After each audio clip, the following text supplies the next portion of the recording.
मैंने एक विधायक की पोस्ट देखी, नारनौल से विधायक है जस्सी पेटवाड़ कांग्रेस से। और जब 2 दिन पहला भूपेंद्र हुड्डा का जन्मदिन था तो उनने एक पोस्ट डाल रखी थी और वो पोस्ट देख के बड़ा दुख होया। उसमें लिख रखा उनने कि भूपेंद्र सिंह हुड्डा के आशीर्वाद से ही मैं जो है विधानसभा तक पहुंच पाया।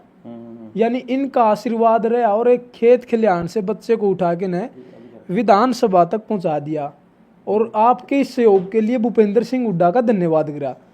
तो मेरे मन में ये सवाल आया कि वो जनता कहाँ जाए जिनने उम्मीद लगाई थी कि हम इसको विधायक बना दे तो हमारे काम होंगे, या फिर जिनने बड़ी उम्मीद के साथ उनको विधायक बनाया था उस जनता का फिर क्या होगा? पता क्या है इसमें आशीष भाई, एक तो क्या है कि देश के जो लोग हैं वो, और ख़ास तौर पे हरियाणा के, मतलब मैं ये कहूँ, उनके एक चर्चा प्रचलित है कि दुख सुख में साथ दिखना चाहिए मानस। वो दुख सुख में साथ के है कि ब्याह में जाके न हाजिरी लाओ और दुख में गोडा न आयो। कई बार का विधायक है आनंद सिंह दांगी, ना सॉरी यो रघुवीर काद्यान, वो तो ईसा विधायक है पूरे हरियाणा में। वो जज्जर साइड से बेरी से है विधायक, कई बार का विधायक बना हुआ है। बेरी हल्के में गाड़ी है ये ए जा थारा काद्यान आवे। अच्छा, हाँ, रघुवीर काद्यान आवे। मतलब वो सिर्फ और सिर्फ मरण पर ही जावे किसी का, मतलब जो न्यू कह दिया ना किसी का उसका काद्यान आ रहा था तो न्यू अंडरस्टूड है कि वो मरा होगा उनको कौन कोई और किसी को काम नहीं आंदा वो। और इतनी बार विधायक सिर्फ इस काम पे मर दिया कि दुख सुख में, मतलब आदमी का मरा अच्छा काम आवा, मरद न पहले उनको कोई काम नहीं आंदा। रही बात जस्सी पेटवाड़ की, नौजवान नेता बन के उभरा, जनता ने पुराने वाले जो डाकू थे उनसे पीछा छुड़ाने के लिए एक नौजवान मतलब नेता के ऊपर भरोसा करना उचित समझा और वादे जनता के लिए बंदे ने भी खूब कर लिए। ये बात हम लोगों को बड़े अरसे से बता रहे आ रहे हैं कि चुना आपने नहीं है जस्सी पेटवाड़ को, आपने तय नहीं किया था कि टिकट जस्सी पेटवाड़ को कांग्रेस दे, जनता ने तो नहीं तय किया था ना। तो जनता ने जब तय ही नहीं किया था कि वो जनता का नेता है तो जस्सी पेटवाड़ फिर भूपेंद्र सिंह हुड्डा को ही बोले, जिसने टिकट दुआई उसी का तो धन्यवाद करेगा ना। टिकट जनता ने थोड़ी दुआई है, जनता के पास तो मजबूरी थी टिकट मतलब वोट देना किसी ना किसी को, तो जनता तो मजबूरी में सबसे कम जो चोर है उसको देती है, सबसे कम निकम्मा है उसको देती है, या जो उसके सबसे नज़दीक है उसको देती है। तो ये इस तक पहुंचना आसान था चुनाव से पहले। अभी तक नया वीआईपी टैग इसके ऊपर नहीं लगा हुआ था, विधायक की सिर पर चढ़ कर नहीं बोली थी, पुराना कोई आरोप नहीं था, तो जनता ने तो सपोर्ट किया खाली। बाकी ये है कया करदा जनता ने साथ दिया, ये भी इसने क्लियर भी कर दिया कि जनता की कोई औकात नहीं है। भूपेंद्र सिंह हुड्डा ने टिकट दुआई थी, भूपेंद्र सिंह हुड्डा का ईशान है, भूपेंद्र सिंह हुड्डा का चेला हूँ। देख विजय तुम खाम खाई गया हमारा चेला था, चेला उनका चेला चुल्ला कोई नहीं है। मतलब ये जो खेल है ये ड्रामा काफ़ी दिन चला, हाई वोल्टेज। तो राजनीति में क्या होता है, या अभी तक की जो राजनीति है उसमें क्या हो रहा है कि जो सुप्रीमो है वो तय कर रहा है कि किसको टिकट मिलेगी और कौन नेता बनेगा, और जो जनता है उसके हाथ में कुछ भी नहीं है। ये दुर्भाग्य है अपने समाज का, देश का, अपने राज्य का खास तौर पे और लोगों का। बाकी अब जब हल्के में जाएगा जस्सी पेटवाड़ तो लोग पूछेंगे तो अग भाई मतलब उससे धन्यवाद देना बहुत अच्छी बात है, मेरा नेता है ये कह दो आप, मेरा मतलब मेरे ऊपर आशीर्वाद है ये कह दो, लेकिन उसके आशीर्वाद से विधायक बना, यह लाइन थोड़ी सी मतलब मेरा थोड़ी मैंने भी लगी थी, मगर यार अजीब आदमी है यार। युवाओं में एक जोश था कि भाई हम युवा नेता को चुन के न लेके आवा, या फिर एक जैसे आपने बताया कि भाई जो पहले वाले थे उनको हटा के एक नया विकल्प जो दिखाई दे रहा था वो दिखाई दे रहा था। और फिर लोगों ने पूरा जोर लगाया, तन मन धन से उसका साथ दिया, सहयोग कराया और फिर वोट दे के उसको विधानसभा भी पहुंचाया। लेकिन जब एक पोस्ट की बात आओ या फिर जिस तरह पोस्ट से उसकी भावनाओं को उसने व्यक्त करा तो उसमें कहीं भी ऐसा जिक्र नहीं था, उसमें सिर्फ पूरा क्रेडिट भूपेंद्र सिंह हुड्डा को दे दिया। तो ये सुन के बड़ा दुख होया। एक और इसमें एक और कहानी हो उसका, मान लीजिए जब जनता पूछने लगेगी ना, फिर ये नेताओं की बड़ी खास बात होया करें, ये जनता पूछने लगा करें तो न्यू करा करें कि बोला अरे YTT माड़ा था वो नकम्मा आशीष उसने कर दिया होगा यू काम रे, और न धमकाऊंगा मैं सब नबेरा निकेल के में लिखते हैं, फिर वो कसूर उन पर डालते हैं। जबकि रियलिटी ये है कि पोस्ट लिखते हैं जब वो, तो पहले अपने नेता से अप्रूवल लेते हैं कि या पोस्ट डाल दूं के। मतलब ऐसा नहीं होता कि अपनी मर्जी से वो कोई भी पोस्ट डाल सकें, इसलिए अप्रूवल तो इसे का था, लेकिन जनता ने बकान खातर के में वो करता है। और ये मैं आपको पंजाब के चुनाव का एक किस्सा बताता हूँ ताकि जनता को ये ध्यान रहे कि नेता जो भी कर रहा है चुनाव के वक्त खास तौर पे, वो कितने बड़े लेवल पे झूठ होता है, मतलब झूठ जिसका रियलिटी से कोई लेना देना नहीं होता। हम एक कैंडिडेट का चुनाव मैनेज कर रहे, तो हमारे जो हम पूरे गांव पूरे एरिया का सर्वे पहले करते हैं कि किस एरिया में लोगों की क्या नब्ज है, वो किस नेता को पसंद कर रहे हैं, किस नेता को चाहते हैं, और हमारे कैंडिडेट को चाहते हैं कि नहीं चाहते हैं, और जिसको नहीं चाहते हैं उसको क्यों नहीं चाहते हैं, उसकी कौन सी गलतियां हैं जिसकी वजह से वो लोकप्रिय नहीं है, या लोगों ने ये कह रखा अब की बार आना दे रामजादा को, अब की बार देखेंगे। तो हम वो चेक करते हैं, पहले नब्ज देखते हैं और फिर देखते हैं एक एक जो लोगों की कहानी है उसको भाषण के माध्यम से कैसे पलटा मारना है, किसी पर माफ़ी मंगवानी है, किसी पर वो करवाना है। तो भाई जनता जो है ना बेचारी इतनी है, इतना कह दो या इतने में मान जा कर। तो वो फिर हम उसको हमारे पास आया कैंडिडेट का कि जी बहुत बड़ा तबका जो है वो इस बात से परेशान है आपसे, अगर आप सड़क पर, क्योंकि उसका काफ़ी लंबा चौड़ा काफिला गाड़ियों का रहता है और बहुत से लोगों को हफ्ते 10 दिन में एक उसके काफिले में से आदमी मार देते थे वो। अच्छा। और उसका नाम भी ऐसा था, केड़ा जड़ा बंदे मार देने और करके। लेकिन आदमी के मारने वाला जो दुख है ना वो नहीं था लोगों को ज़्यादा, मतलब उसकी वजह से नेगेटिविटी नहीं थी। नेगेटिविटी किस वजह से थी कि उस कैंडिडेट का जो पीए है वो लोगों को मिलने नहीं देता। यानी जब वो उससे मिलने जाएं कि भाई जी से मिलना है, तो वो पीए कह दे कि अभी भाई जी मीटिंग में है, बैठो। आदमी बैठेगा, आधा घंटा बैठेगा, 1 घंटा बैठेगा, 2 घंटा बैठेगा। ऐसा कौन होगा जो सुबह से शाम तक बैठा रहेगा? वो बिठा के रखेगा, कोई मतलब उसको इज्जत नहीं देनी, कुछ नहीं, और फिर ऐसे ही भेज देगा कि भाई जी तो पिछले गेट से चले गए, मुझे पता नहीं चला। और फिर वो मतलब कई बार ऐसे बोलेगा भाई जी मीटिंग में निकल गए, भाई जी को मीटिंग में जाना है, पॉसिबल नहीं है। तो उसने पिछले 5 साल जो है वो लोगों को मिलने ही नहीं दिया। ठीक है। अब एक गांव के अंदर मीटिंग होनी थी और उस गांव में युवाओं ने, लोगों ने प्लान कर रखा था, और हमारे पास क्योंकि वहाँ के लोग थे उन्होंने हमारे को भेजा मैसेज कि जी गांव वाले प्लान कर रहे हैं कि आएगा वोट मांगने के लिए, तो अब देखेंगे, अब आज इसका वाट लगाएंगे, गाँव के अड्डे पर ही इसका विरोध करेंगे। तो अब हमने कहा कि अगर वो ना जाओगे तो गड़बड़, गए तो गड़बड़। तो बोले, उन्होंने फ़ोन किया मेरे को, मैं किसी दूसरी विधानसभा में लगा हुआ था साथियों से बात करने। बोले जी डॉक्टर साहब अर्जेंट है, आना पड़ेगा तो सी। मैं क्या हो गया? बोला नहीं आओ, प्रॉब्लम है पहले। मैं कहा फ़ोन पे बता दो, मैं बता दूंगा क्या करना। बोला ना जी ना, इधर आओ। मैं पहुंचा जी, पहुंच के मैंने कहा दसो जी की गल है। मैं नाम नहीं ले सकता, विधानसभा नहीं बता सकता, पंगा ये है।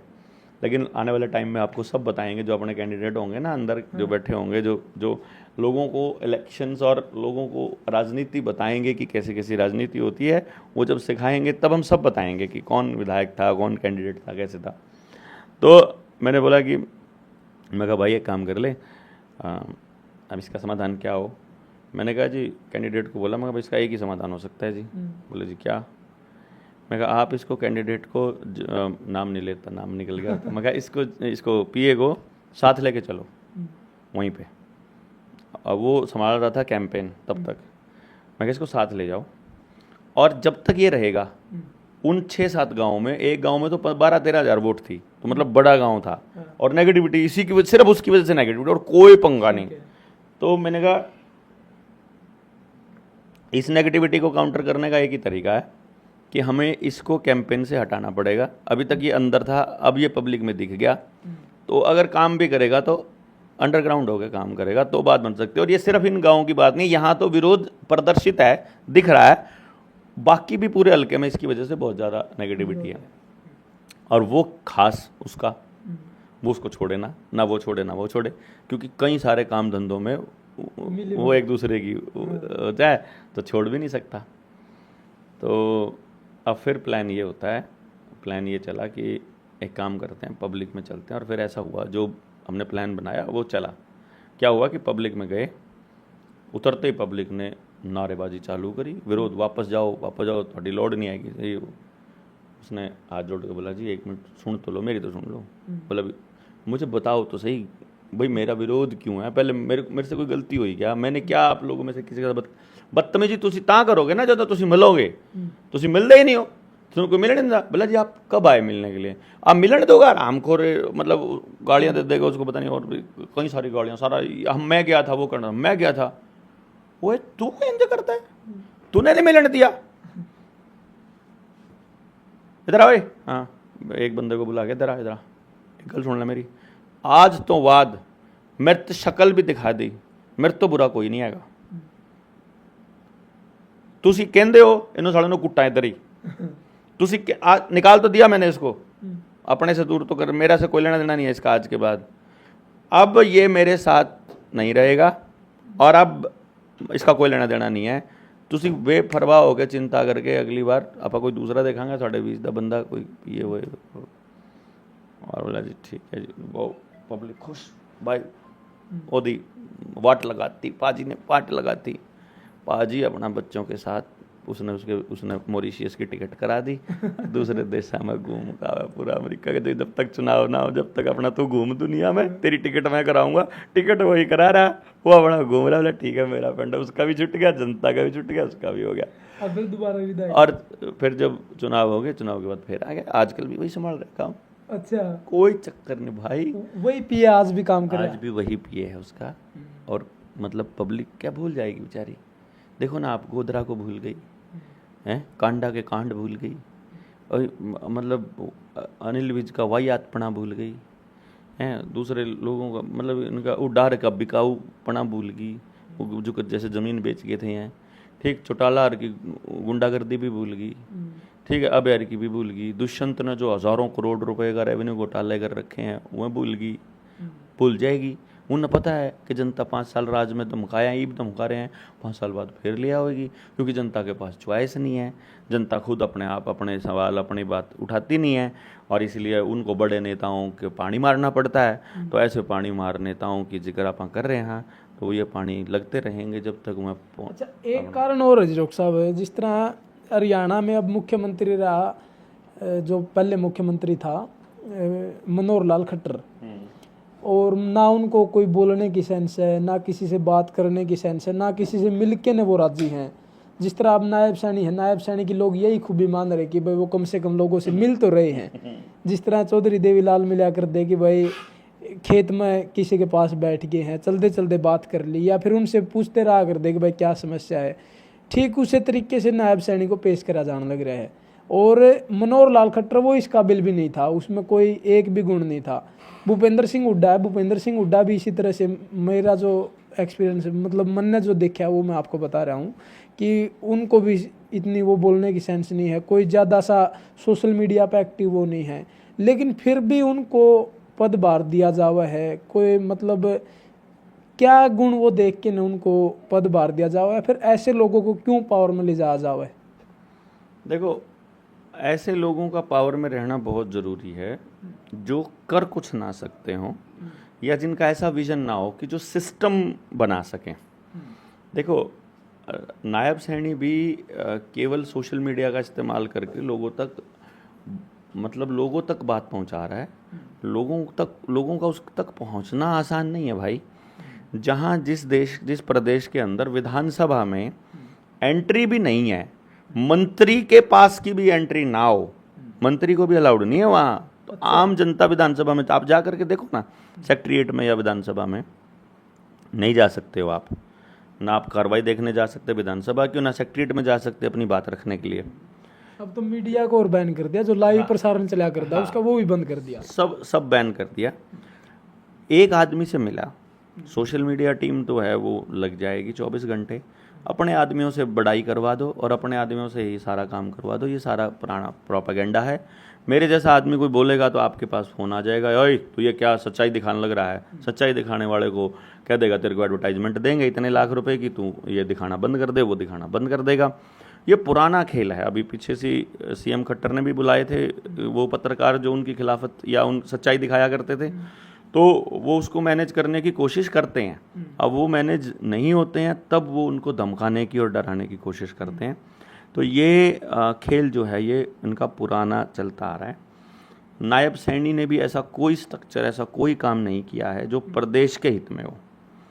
और खट्टर को लाया इसलिए गया था क्योंकि वो जन नेता नहीं था, उसको बोलना नहीं आता था जनता से किस तरीके से बात करनी है, इसीलिए उसको लाया गया था। और इसको इसलिए लाया गया है क्योंकि उसकी वो छवि खराब हो गई थी। तो बीजेपी इतना आगे जा कर के खराब ना हो, तो चुनाव से 6 महीना पहले इसको इसलिए कमान दी गई थी, क्योंकि खट्टर को दूसरी जिम्मेदारी दी जानी थी। एक जो सत्यानाश प्रदेश का करना था वो कर लिया, अब नेशनल लेवल पर करना था। तो वो पूरा स्क्रिप्ट के हिसाब से खेल चल ही रहा है। रही भूपेंद्र सिंह हुड्डा की बात, तो भूपेंद्र सिंह हुड्डा को भी जिस वक्त मुख्यमंत्री बनाया गया उस वक्त वो विधायक भी नहीं था, और उसको वैसे ही पैराशूट ला के गया गया था, क्योंकि जितने भी लोग विधायक थे, विधायकों को लगता था कि विधायक ही उनका नेता बनेगा, विधायक ही मुख्यमंत्री बनेगा। तो उनकी लॉबिंग आपस में थी, वो लॉबिंग आपस में ना रहे, इसीलिए किसी ऐसे व्यक्ति को लाया जाता है ताकि अंदर का जो रिफ्ट है वो खत्म हो जाए कि मेरे आड़ा कैंडिडेट ना बना तो कोई बात नहीं, 80 साड़ा भी तो कोई नहीं बना, बढ़िया यो है कि छोरा कोई 30 ले जो मलाई खा लो, कोई दिक्कत नहीं, लेकिन वो दुश्मन नहीं खाना चाहिए। तो खुद पार्टियों के अंदर भी पार्टीबाजी रहती है, उनके अंदर भी लॉबिंग होती रहती है, अपने अंदर भी जूतम पजाई रहती है। तो वो जूतम पजाई से बचाने के लिए ऐसे लोगों को लाया जाता है जिनका जनाधार ना हो, तो फिर बाद में जनाधार बना करके फिर उनसे इस तरह के बयान दिला करके ये सब करके और लोगों की भावनाओं को भड़काया जाता है। बाकी रही बात आने वाले समय में, देश में जो लोग बीजेपी को, खट्टर को, सैनी को, हुड्डा को, इनको सबको बहुत बढ़िया बोलते हैं, अगर वो जनता सरकार मोर्चा से कनेक्टेड रहे और वो उनसे जुड़े रहे तो हम आपको एक एक चीज़ का योजनाबद्ध सत्यानाश कैसे किया है ये हर गांव के हर घर तक पहुंचाने की कोशिश हमारी रहेगी। अच्छा, जिस तरह ये नायब सैनी भी जो है उसी तरीके से मुख्यमंत्री बनाया गया कि उनके पास कोई विधायक पद भी नहीं था, वो फिर भी सांसद थे और सांसद पद से जो है वो मुख्यमंत्री बना दिए। तो मतलब पार्टी के अंदर की फूट ना हो या फिर विधायक छोड़ के ना चले जाओ, इसीलिए खेल होता है ये। और बड़ा खेल इतना कमाल होता है, वहाँ विधानसभा लोकसभा के अंदर एक नियम है शायद, जहाँ तक मुझे मालूम है, 4.5 साल पूरे करने के बाद ही पेंशन बनती है। 4.5 साल से पहले इस्तीफा देते तो नहीं बनती है। अच्छा, तो खट्टर की भी बन गई, दूसरी बार विधायक बना नाली है और मुख्यमंत्री आड़ी, और इसकी सांसदाड़ी भी बन गई और फिर मुख्यमंत्री के पदाड़ी भी बन गई। और पब्लिक में मैसेज चला गया कि खट्टर की तो कटी रांद, अरे नया बीमार आया है, ये बढ़िया बोला है और बढ़िया बोलने पे तो लोगों को जो सेंस थी कि मतलब पार्टी की तो छवि जीरो है, बीजेपी की काम जीरो है, लोग परेशान हैं, ईवीएम पे निशाना है, पता है वोट चोरी, अब तो बिल्कुल क्रिस्टल क्लियर हो गया वोट चोरी कर रहे हैं। तो कोई ऐसा फैक्टर लेकर आना था इनको उस वक्त जिसके बलबूते पर ये कह सकें कि हम ये हो गया तो जीत गए। जीते नहीं, उससे जीतने के लिए तो वोट चोरी और ये ईवीएम मैनेजिंग और अफसरों का इनका सेटलमेंट था, लेकिन असली खेल उधर ऊपर से चला था चुनाव आयोग की तरफ से, और जो इधर पब्लिक को दिखाने के लिए था कि ये ठीक सीएम है। और अभी ये जो छवि बनाने का खेल है ये भी इसलिए हो रहा है। अच्छा, मतलब सैनी को चेंज करा गया इसलिए वो दिखाने के लिए कि भाई दोबारा से बीजेपी आई तो वो मुख्यमंत्री खट्टर नहीं आएगा, या फिर मुख्यमंत्री चेहरा बदल दिया तो ये फैक्टर बना दिया गया। तो एक बात और है डॉक्टर साहब, जिस तरह किसी भी विधानसभा का अगर जिक्र करा, जिस टाइम पर चुनाव का वक्त हुआ है तो उस टाइम पर सारे होल्डिंग बैनर्स लग गए हैं, लगभग 50 टिकटर थी एक पार्टी के, 50 की दौड़ एक पार्टी में, और फिर सैकड़ों इस तरह के लोग आए कि भाई हम भी जनता की सेवा करना चाह रहे हैं, या फिर हमारे अंदर भी पीड़ा है कि जो होने लग रहा है वो गलत हो रहा है, हम भी कुछ बदलाव करना चाह रहे हैं। वो लोग सिर्फ इलेक्शन के टाइम तो दिखाई दे हैं, लेकिन असल में जब समाज को उनकी जरूरत हो है तो वो सेवादार पता नहीं कहाँ चले जाए। हाँ, बस यही है कि चुनाव जीतने के बाद ही सेवा कर सकते हैं, उनको ऐसा लगता है। और वो ये प्रोपेगेंडा भी इसलिए चलाया जाता है कि ये बैनर पोस्टर्स का खेल इसलिए रचता है, वो सोचते हैं यार अगर पहले लगा दिए तो भूल जाएंगे लोग बाग। पब्लिक में चले गए तो पब्लिक पूछेगी प्रॉब्लम्स का सलूशन उनके पास है नहीं। अब जैसे हम जैसे लोग हैं, हम पब्लिक में जा रहे हैं, पब्लिक हमें जो प्रॉब्लम बताती है उसका सलूशन केवल व्यवस्था बनाना है कि ये व्यवस्था बन जाए कि किसी भी आदमी को ये वाली दिक्कत हो तो इसका ये समाधान हो जाए, ये दिक्कत हो तो ये हो जाए। लेकिन उनको क्या करना होता है, लॉलीपॉप देना होता है, महिलाओं को अलग, स्टूडेंट्स को अलग, उनको अलग, मिलता किसी को नहीं। अब जैसे आयुष्मान कार्ड का लॉलीपॉप है, आपको मिलेगा बस के ऊपर लगा कि इतने लोगों को हमारे अस्पतालों में डायलिसिस फ्री। एक बार रियलिटी चेक कर लो, आप अपने गांव की पीएचसी दूसरे अस्पतालों में चेक करो, डायलिसिस की मशीन ठीक है कि सही है या खराब पड़ी है, वहाँ डॉक्टर है डायलिसिस करने वाला कि नहीं है, पता चलेगा, आपका नंबर आएगा कि नहीं आएगा, तो आपको मालूम पड़ेगा कि प्राइवेट अस्पतालों का इतना बड़ा नेक्सस है कि वो सरकारी अस्पताल की फ्री वाली डायलिसिस को चलने ही नहीं देंगे। नंबर 2, अब पब्लिक उस बस के ऊपर लगे हुए होर्डिंग को देख रही है कि इन्होंने इतनी सारी सुविधाएं चालू कर दी हैं, आयुष्मान बना दिया कार्ड, लेकिन गांव में जाओगे तो आयुष्मान आपका कार्ड बन गया तो अगली बार काट दिया, फिर अगली बार दूसरे का बना दिया, वो काट दिया, अगली बार काट दिया। जिनके बना के काट दिए, अब सीन ये हुआ कि भाई मेरा तो उसने कटवा दिया, सरकार ने तो बना दिया था, या सरकार ने तो इतने लाख लोगों का बना दिया, मेरा ये कट रहा है, मेरी ये किस्मत खराब है। मतलब उसमें क्या है, ये गेम ऐसे इतना खूबसूरती से खेल रहे हैं, लोगों की मानसिकता के साथ, साइकोलॉजी के साथ इतना बढ़िया खेल रहे हैं कि लोगों को लग रहा है शायद मेरे आड़े में कुछ गड़बड़ थी, मेरा एक कागज पूरा को नहीं था, मेरे में कुछ कमी थी, मैंने यह चीज़ दिखा दी, इनके नियमों में फिट नहीं बैठ रहा था, जबकि नियम हमें बनाने होते हैं, यही को नहीं पता पब्लिक ने। तो इसलिए ये बेवकूफ़ाना मतलब माहौल बना रहे, इसके लिए ये लोग इस मीडिया का इस तरह से इस्तेमाल करते हैं, और वही इस्तेमाल पहले भी किया गया और वही आगे किया जा रहा है, और यही हमने जनता को बताना है, जनता से। अच्छा, कहीं ना कहीं जिस तरह ये आपने ये एक अलग बात रख दी आयुष्मान कार्ड वाली कि भाई ये गेम इस तरीके से चला है, जो इस तरह की बात है वो समाज तक ना जावे, उसमें भी कहीं ना कहीं वो लोग बाधा डाल रहे हैं जो होल्डिंग बैनर वाले हैं। वही तो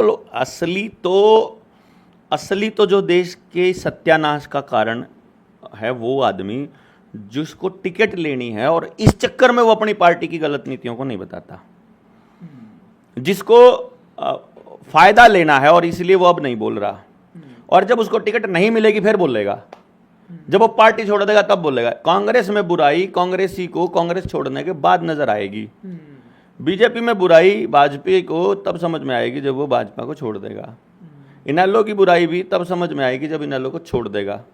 अब जितनी बकवास ये दुष्यंत और दिग्विजय कर रहे हैं अपने चाचा भैया के बारे में, वह जब वो इनेलो में थे तो वो उसमें शामिल थे, छोटे पीछे दिखने लग गया वो वैसा, वो एक काम अभ्या का है भाई। उस टाइम तो व्यक्तिगत स्वार्थ में चिप के खड़े रहो हैं, और फिर उसके बाद जो है उनने वो बुराई दिखने लग गए। तो यही फिर बेवकूफ़ बना रहे लोगों को, यही बेवकूफ़ है ना। जी जी जी। तो ये राजनीतिक कुछ बातें थी, कुछ चर्चा जो है वो डॉक्टर साहब के साथ हमने करी, आपने भी पूरी चर्चा सुनी, और शुरुआत जो हुई थी वो एक विधायक की पोस्ट से हुई थी कि उनने एक पोस्ट ऐसी डाल ली जिसमें जनता का कोई जिक्र नहीं था, या फिर उनने उस पोस्ट में जनता को ये बताने का प्रयास भी करा कि मैं आपकी वजह से नहीं बना हूँ, मेरे को तो इनने बनाया है, या फिर मेरे आका वो हैं, और जो बोले आका वो करे काका, उस पंक्ति को भी उसने कहीं ना कहीं उस पोस्ट के माध्यम से पूरा करने का काम करा। तो आपका इन विचारों के बारे में क्या कहना, कमेंट सेक्शन में जरूर बताएं। मिलते हैं जल्दी नई अपडेट के साथ, तब तक के लिए बहुत बहुत धन्यवाद, शुक्रिया।